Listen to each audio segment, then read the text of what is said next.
recordings? Any plans? Well, we have one CD out that we recorded ourselves, and we were actually working on another one, and it was pretty close to done. And then right around then, we got an offer to go record this August in Seattle. Oh, really? Yeah, at Robert Lang Studios. So we didn't release what we just did. We just sent those demos to Seattle, and they're going to listen to those, and we're going to redo those in Seattle. Oh, cool. Yeah, now, so is it with the first process? Did you guys do it all together? Was it a piece by piece kind of a thing? Was it a puzzle you put together later, or piece by piece, just one instrument at a time? And that one's I don't know. That one's kind of outdated at this point. We're going to redo some stuff out of it on the new one because we have a new drummer now. But yeah. Do you think it's an advantage to doing it piece by piece, or would you rather do it if you had enough influence all at once? It always changes. It seems like it changes a lot when we play it sometimes. Yeah. So it's like we have to be really sure of a take to do it all together. And there's so much going on, it just be kind of risky. Yeah, it sounds like we're kind of going to be doing that in Seattle, though, with at least bass and drums. We're going to try to track that. Because, I mean, we have 5 days to record 10 songs. So, yeah, we got to go as quickly as we can. Long days. Yeah. So It'd be kind of cool though, in Seattle. Oh, yeah. Who else has recorded at that studio? You done any research on that studio? Fighters, Mastodon, Modest Mouse, Sir Mix-a-Lot. Nice. Nirvana. Bullshit. Nirvana did one song there right towards the end. I think it was Right before he You Know died. You're Right. Yeah. That Oh, single really? they did there, and yeah. So there's a little energy there. So it's actually pretty cool. There's a lot of history and It's haunted apparently. Yeah, it's haunted. I think they all are. I think when you get into the electronics and where that stuff lives, where that energy lives, they're always creepy. Every one. Exactly. That's pretty exciting. Yeah, that's the biggest thing we got coming up. But very cool. And again, when you do that here in August. What's that? When are you doing that in August? It's the first week in August we go up there, and we'll stay for 5 days, track it, and then a few of us are going to stay to help mix. So, so 2 weeks the whole thing should be done. Wow. We'll make sure you get us copies. Definitely. I'm kind of a keyboard fan anyway. I'm a Sabotage fan. John Oliva did a lot of key stuff with his brother and guitar work, and there's some very beautiful things that they would do in between. I think takes probably, and the engineer just had the thing rolling. So that when I listen to you guys, I hear some of that kind of stuff in there. Which is awesome. It's really enjoyable. So let's talk a little bit about the live experience. I mean, there's a lot of you on stage. Like I said, sound guy's nightmare probably. Yeah. He doesn't want to show up there. He wants to stay on stage. Yeah. A lot of us on stage, a lot of movement. Yeah, you guys don't stand still. A lot Even of the sweat. keyboardist, I don't know how you keep from well, knocking things off stage. like I said, right now we're just on our recovery day from. It's kind of hard to imagine how are we going to do this every when we night? start touring, in a car. And, we can't move our heads the next day. Yeah, Zach and I collided pretty hard last night. Stretch. Some calisthenics beforehand. Definitely yoga. That's just another thing we have to do. I mean, especially not having a vocalist, and we have to make it interesting. Because I was watching our sound check last night when we were doing it. We're just standing there playing. I'm like, man, we'd kind of be boring if we didn't move around. You guys tear it up though. Freaks on stage. Yeah, it's just constant movement. Yeah. And it's only getting better. Everyone's getting more daring, and knowing the songs, you can be able to figure out those parts. When you're not worrying about what's coming up. You just know when to be there. You get more comfortable with each other. When you rehearse or when you practice, do you practice like you're on stage, or do you stand around and look at each other? Sometimes We used to. We have a smaller practice space now than we used to have, and we can't really jump or anything because it's right there. No, I try David Lee Roth stuff. I try not to throw down and practice anymore. Just save my body for the shows. I always thought it was advantageous to practice like you're on stage. Even if you're singing to a garage wall or whatever, it just gives you an idea of spacing and how to move with one another, and how not to knock somebody out with the bass guitar and things like that. So. We like to nitpick in practice to make sure all sounds are right, because if you play like it's going to be live all the time, you might hear something, once you hear it afterwards, you're like, oh, that's what it sounded like. So we get nitpicky, but then when we get on stage. It's just like, let's go.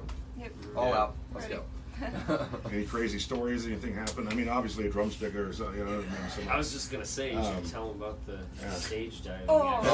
God. I did a stage dive Yeah. and Or no hanging one from was the prepared. And then hanging from the Hanging from rafters. the rafters. Yeah, Yeah. he did a couple shows ago. He broke a string at the end of a song and just decided to throw his guitar down and just dive out into the crowd.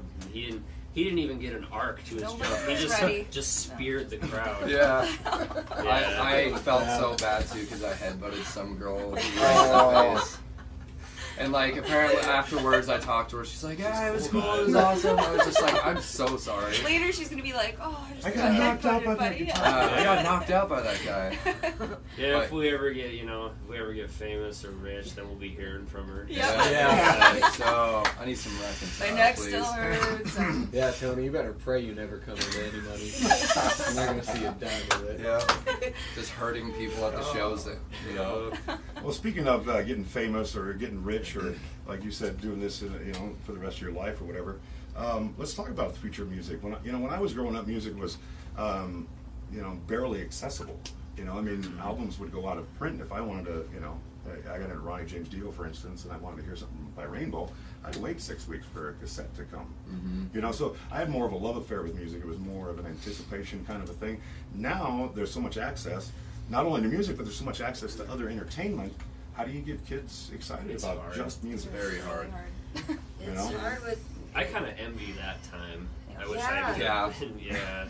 It's good that everything's so accessible, but at the same time, I there's think it's- distractions everywhere, and people get they bored don't pay easy. attention to it enough, I don't think, Yep. sometimes, because they want to move on to the next thing so quickly. Yeah. Like the shows that costed only $5 to get in, and it was just like one of the kick-ass pyrotechnics, like just huge show. It's like no one cares about it anymore. It's just everyone's just fighting and chomping at the bit. It's just a battle out there, and It is. it's kind of crazy. how- Music lived for 25,000 years Yeah. without being a commodity. Mm-hmm. We've made it a commodity in the last 100 and a half years, century and a half. It's kind of reverting back away from that, though, a little bit. With major record companies don't sign bands, major record companies don't pursue new music.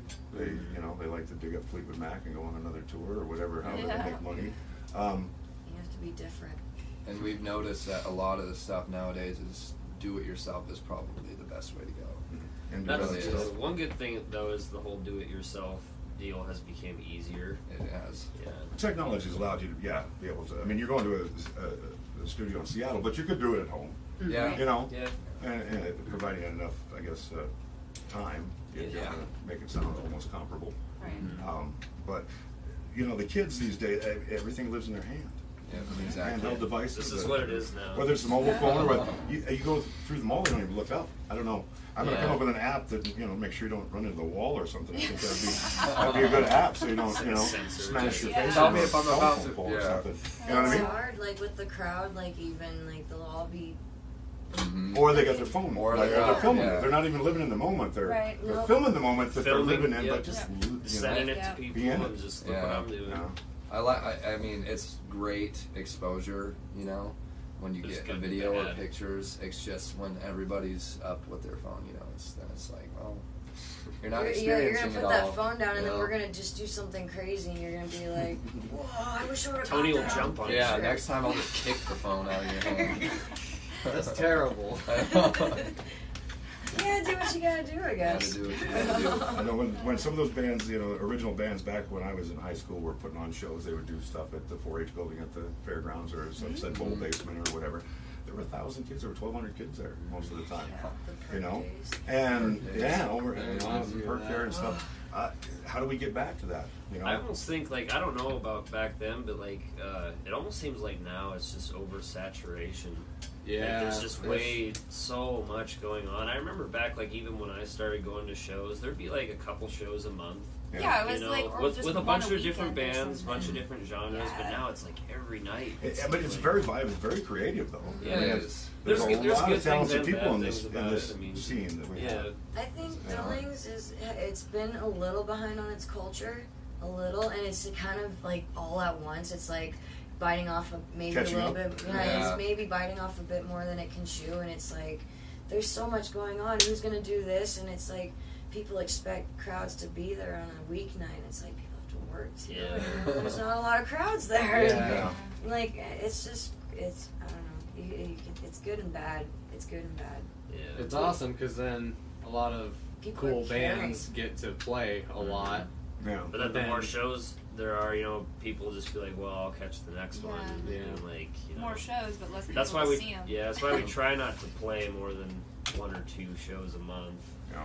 But And again, once you start getting outside the market too, Yeah. then people will Exactly. wait for you to come back. Right. That's the Yeah, big thing. yeah. We just got a trailer, so it'll totally Yeah. help with travel. Yeah. Yeah. Nice. One really, really cool thing though about just so many bands being around is like oh god, there we go.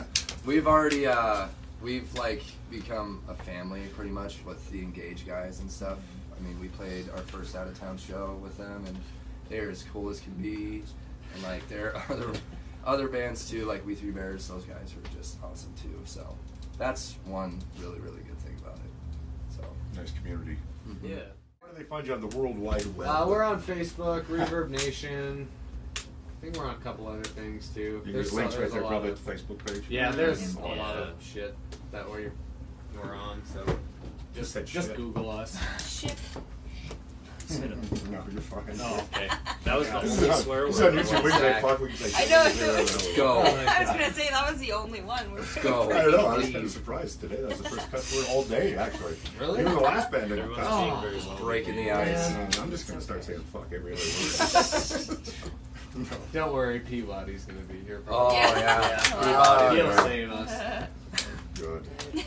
Well, we do thank you guys so much for Yeah, taking thank the you. time Thanks for with having us. And us. again, Yeah. check them out on Facebook and look for them out and about here in the Billings area and abroad very soon. Yes. We can't wait to hear that stuff you guys get done in Seattle. It'll be great. Awesome. Cool. Thank you. Thank you.